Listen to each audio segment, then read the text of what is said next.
I lean against the cool basin of the toilet, exhausted. The room is dim. Just the faint hum of the overhead fan is heard.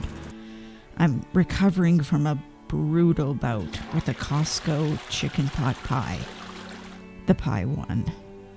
It was once my favorite comfort food, but now my mortal enemy.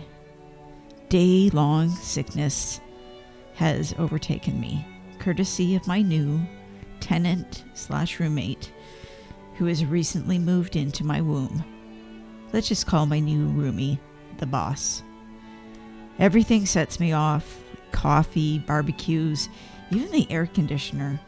And just the thought of food feels like a betrayal. The boss is crystal clear. Rest now. I obey without protest. I just curl up on the bathroom floor and settle into an uneasy sleep out of sheer exhaustion. Hours later, I shuffle to the fridge. My body's weak, but I'm craving nourishment. The sight of its contents is enough to make me gag.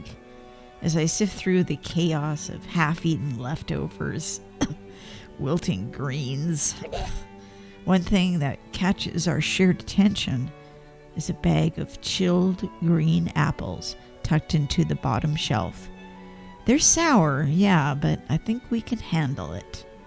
But only the fleshy part. No skins, the boss insists. We also compromise on toast. Not bread, but toast. With bated breath, I lower the slices into the toaster, careful to avert my gaze.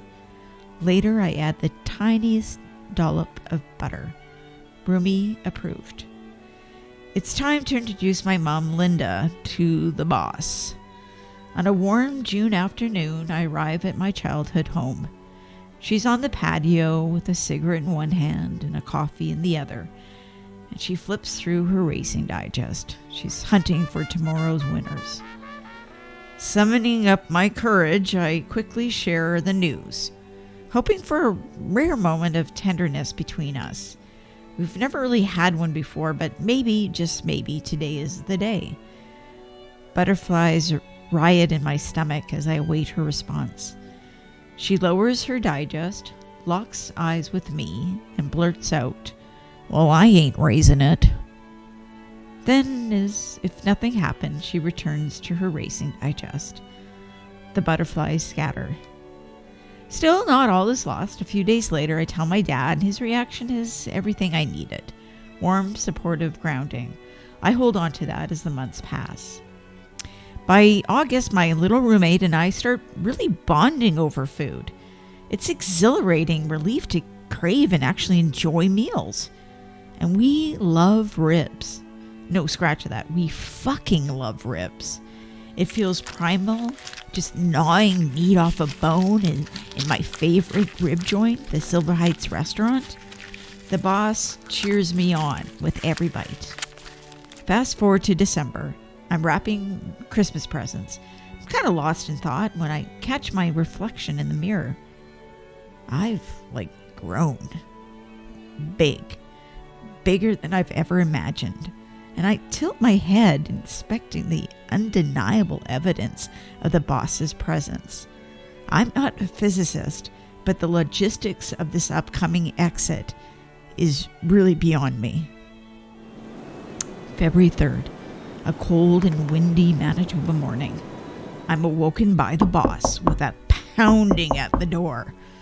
The water breaks in his rental unit, and my roomie wants to leave immediately. Panic and adrenaline take over as we race to the hospital.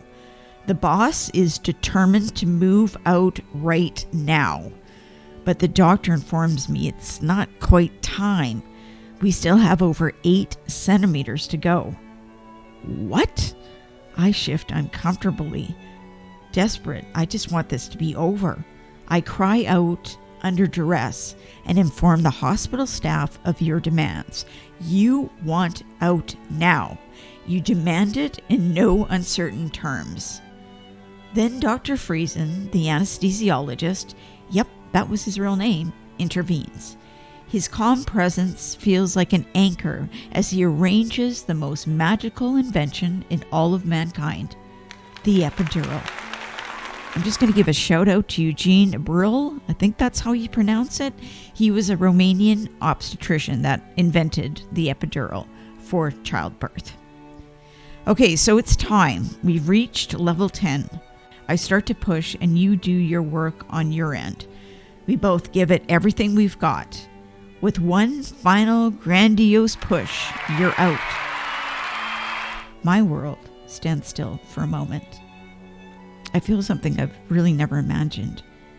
Pure, all-encompassing love. Every cell, vein, artery, molecule, and atom in my body loves you instantly. Tears blur my vision as the joy floods the room. You nurse for me moments later, and it's like the most natural thing in the world, and we are connected once more. In that moment, everything is right, whole, complete. Welcome to the world, Emery Elizabeth Gosselin.